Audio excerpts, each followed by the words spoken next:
Hi, in this video I'll be reviewing the introduction and 8 stories in Wings of Omen, which is the 6th book in the Thieves World shared fantasy setting anthologies.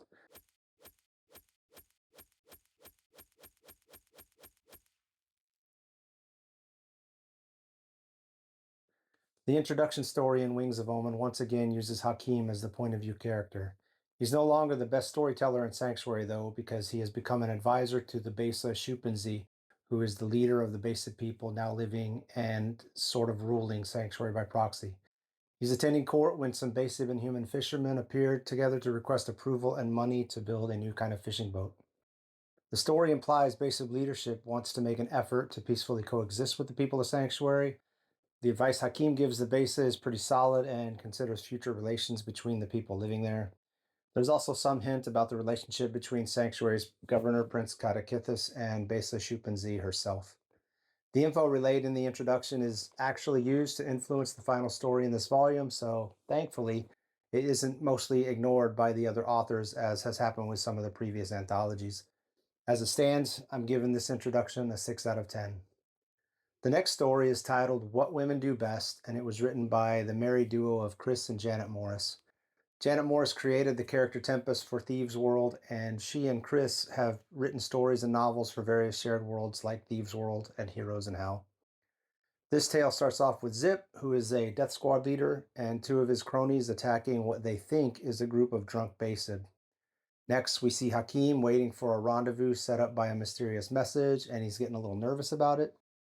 Then we jump to 2 different soldiers going to contact Ischade and Jubal. There's a point to it all, but I'll leave it up to you to discover it when you read it yourself. If what I just said doesn't clue you in, this is another Janet Morris story that involves more viewpoints than a short story should have. Unlike the others, this one isn't nearly as confusing as previous stories. The motivation for the last part is clear, but the enemy everyone was focused on before suddenly becomes an afterthought, which makes the story seem disjointed.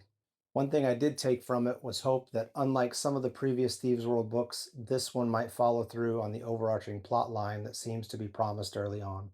Big things are set up by this story, including the possible return of Tempest. I didn't really like the title of this story. It just didn't seem to fit with the events or whatever rebellion theme was running through the tale. I am, however, giving this story a 6 out of 10 because of the story potential it sets up for later.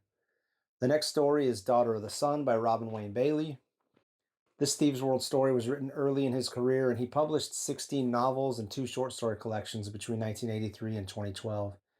He has 4 more stories throughout the original anthologies and 2 more in the follow-on anthologies from the early 2000s. The main character, Shania, is many things: a successful gladiator, a daughter of a wealthy man, and Prince Katakithis' cousin. She's come down from the capital city of Rank to visit Sanctuary. She doesn't like the Beysib presence and wonders who is really in charge. She and the Beysib trade verbal jabs early in the story, then Shania leaves.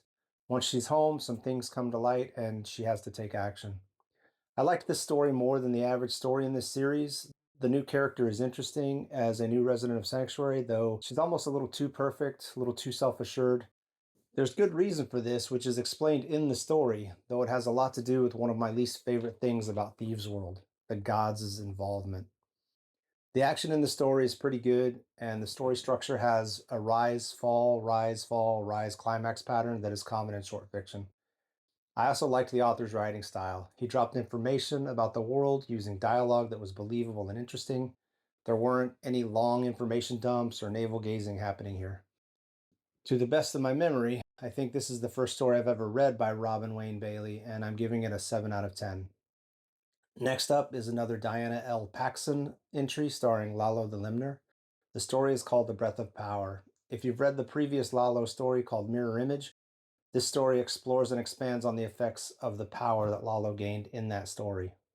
It starts off with Lalo at home watching his son Alfie and entertaining him with some drawings. When Lalo gets distracted and Alfie does something dangerous, just as Lalo's wife Gilla comes home, she catches him in the act and they have an argument. Because he's angry, he ends up going off to the Vulgar Unicorn to get a drink.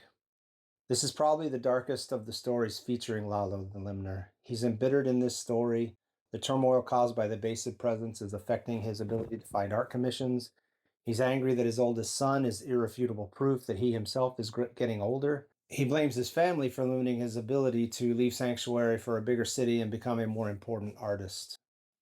While he's struggling with all this, he does a piece of art that has some dark consequences for everyone that encounters it. I really enjoyed this story for its logical extension of events from the mirror image story. I'm giving this one an 8 out of 10. The fourth story is called The Hand That Feeds You, and it was written by Diane Duane. It's her first contribution to Thieves World, and Miss Duane has written books in the young adult fantasy genre as well as media tie-ins for Star Trek, Sequest, DSV, and comic book related titles. The Hand That Feeds You starts off with a new character named Heron. He's the leech and barber for the mercenary peacekeeping force called the Stepsons. He's in the middle of prepping a hangover remedy when some men bring in another man that has an injured hand. The hand is too damaged to be saved, so Heron has to amputate it. Heron sets aside the severed hand instead of discarding it. He doesn't plan on doing anything with it, but sometimes plans change. The story is interesting because the main character is a contradictory mix of both good and bad. He has a mentally impaired person that he takes advantage of, yet he used to be a priest for a goddess of wisdom and healing. He has a dog that he rescued, yet he doesn't seem to like any of the men for whom he provides medical care. One thing I definitely appreciated about this story was that it stuck to one viewpoint. Many of the Thieves World stories don't, and I think it usually makes them weaker in the telling and often a little longer than they should be. Then again, it's a delicate balance between what a writer puts on screen and the off-screen events that are described through dialogue and info dumps. One thing I definitely didn't care for was that this one, like so many Thieves World tales, once again involves the gods. The difference in this one was that the gods weren't manipulating men to do their dirty work, so it didn't irritate me as much as previous stories, whose focus seemed to be the gods using men. However, the end was a bit confusing, and I didn't think the change in one of the characters was explained all that well, if at all. If it didn't have the god action that it has, it might have been a 7 because the characters and the writing were excellent. Unfortunately, I just don't like that trope, and it's a thread running through too many of these stories for my taste. So I'm giving it a 6 out of 10. The next story is Witching Hour by returning author C.J. Cherry. Jubal's former employees, Moria and Moram, are somehow in a nice house thanks to a mysterious owner. Maybe it's Jubal, maybe it's someone else, I don't know. Haut, the former slave, shows up to tell Moram that it is tonight. The reader doesn't know what it is at this point. Then we jump to Ischade telling a beggar named Squith to tell Moruth the Beggar King about it. We still don't know what it is. Then we see Stratton of the Stepsons questioning mercenary slash spy Mradon Vis. Somehow, a lot of other people, including the Nasibisi witch Roxanne, are involved too. If you can't tell from the description I just gave you, this story felt like a jumbled mess without any central point of view character. Whatever the event was supposed to be was never all that clear, even after I finished the story. At one point, the ships in the bay were getting affected by heavy winds, and the winds died suddenly and the water went chaotic. And here's a spoiler alert, so jump ahead 10 seconds if you don't want to hear it. All this boils down to Ischade and Stratton attacking Roxanne while she's casting some big spell. Maybe that was it? I don't know. What that spell is isn't really clear, neither is Roxanne's target. It felt like a 10-page story crammed into 28 pages and being made all the more confusing because of it. This story was the complete opposite of the previous story. Multiple viewpoints made it difficult to follow. The writing felt obtuse at times, and the dialogue jumped all over the place with stops and starts that made it hard to see as a whole. I had to read many passages more than once and didn't even really know what was going on until the last few pages. I expect that from a mystery, and I'm even okay with it in a fantasy if it's done well. This was not done well, in my opinion. I gotta give this one a 2 out of 10. The next story is Rebels Aren't Born in Palaces by Andrew J. Offit. The Popular Front for the Liberation of Sanctuary, also known as the PFLS, needs Hans's help. Its leader Zip and Kama, who is part of the Rankin 3rd Commando Unit, meet with Hans at a rundown tavern named Sly's Place. After the preliminary drinks, they go to a back room where Zip tells Hans they want him to steal the Beysib leader's scepter. This story starts off in present-day Sanctuary with the meeting between Hans, Zip, and Kama. Hans, aka Shadowspawn, is the point of view character, and after he leaves the meeting, he starts thinking back on certain events, which comes in the form of a long flashback that's done pretty well. The writing isn't confusing, and you know you're seeing Hans's memories of events told in previous stories. The title of a previous story called Godson takes a new meaning since you learn more about Hans's parentage in this story. You also get a deeper understanding of Hans and how he used the power the gods gave him at the end of the story Godson. With his new abilities, he accidentally did some things that were really good for the people involved.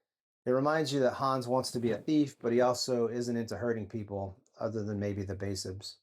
The only thing that kind of drags the story down is that one small part of the plot is recycled, and the part that isn't recycled isn't really unique. It's pretty simple, but with that said, I did enjoy the expanded view of Hans's thoughts and how the stuff he goes through affects him. One very minor thing I noticed while reading this was the name of the bartender in the Sly's Place Tavern. The character's name was spelled Ahdiovizun, and when read right, it reads as Audio Vision. It's an interesting name for a character. It makes me wonder if Offit was sitting in a room with his hi-fi stereo. Remember, this was the early to mid 1980s, and he needed a name, so he just took the first thing he saw and modified it to spell it like a fantasy name.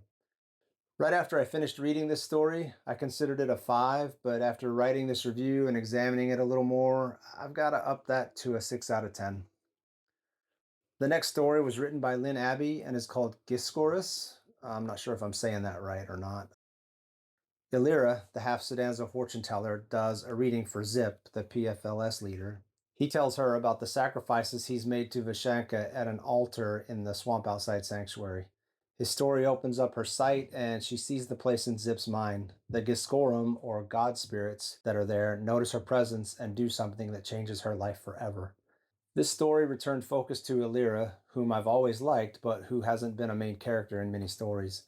She seems like a somewhat sympathetic character because she's shunned by the true-blooded Sedanzo, even though she has the sight better than many of them. She just wants to survive and keep her kids safe while earning a living with her fortune-telling and her husband Dubrov's blacksmithing. This story is interesting because it posits a source for all the various gods in this world. Basically, if the needs and hopes of a people grow large enough, the Gyskouras are created. If the right conditions continue, one of the Gyskouras becomes a Gyskouras, or a god. There's a theme of parental caring here with Illyra and Dubro trying to protect their children. There's also the religious aspect in a scene with Malin Torchholder talking to Illyra about Vishanka's return and how Illyra's son may be a part of it. The story has literal and metaphorical sacrifices by different characters, and the ending works, though it's a little sad. The writing in this story is pretty good, and Lynn Abbey's pacing and storytelling abilities have improved a lot as the Thieves World series has moved along. I'm giving this one a 7 out of 10. The final story in Wings of Omen has a long and seemingly humorous title. A Fish with Feathers is Out of His Depth by Robert Lynn Asprin. He's most famous for writing his funny myth adventures novels, and like those novels, this story has a bit of a whimsical nature to it. The story starts off with Panet, who is known as the Old Man, walking along the docks with Munkle, who is the chief of the Beysib clan Setmer, who are fishermen. After the Old Man scares away some cutthroats, Munkle starts thinking on the dangers of Sanctuary and the advice that the Sanctuary fishermen keep giving him. While getting drinks at the wine barrel, a female palace guard named Uralai enters the tavern and tells Munkle the Besa wants to see him in the morning. After she leaves, the fishing captains start giving Munkle a hard time for being attracted to Uralai. Then they start giving him advice on how to win her over. The writing in this story was pretty good. It's the first story to depict Sanctuary through the eyes of one of the Beysib. Many think of them as invaders, but the Beysib fishermen of Clan Setmer get along with the Sanctuary fishermen just fine. Munkle realizes he's naive about the dangers of Sanctuary, and those concerns and impressions are covered with his interior thoughts here. If you recall, the introduction had a bit about a boat the human and Beysib fishermen wanted to build, and this story briefly returns to that subject. It's a decent bookend for that purpose. This is a much lighter story than the majority of what comes out of Sanctuary. I'm okay with the occasional happy ending too, so I liked this story even though it was fairly simple. I'm giving this one a strong 6 out of 10. And that wraps up the stories from Wings of Omen, the 6th book in the original 12 books of the Thieves World universe. Overall, I liked Wings of Omen better than The Face of Chaos, the previous book. There were only a couple stories in this one that seemed a little bit confusing while I was reading them, And a couple of the stories, even though they had dark moments, the characters tended to get kind of what they wanted out of things. So that was nice to see. Not everything was super dark or super gritty in this volume. Based on the average of all the stories, the overall rating for Wings of Omen would be a 6 out of 10. I'm halfway through the original series now, and we'll keep plugging away at them. I hope you found something useful in this review and the others on my channel. If you have any comments or suggestions, leave them down below. And bye for now.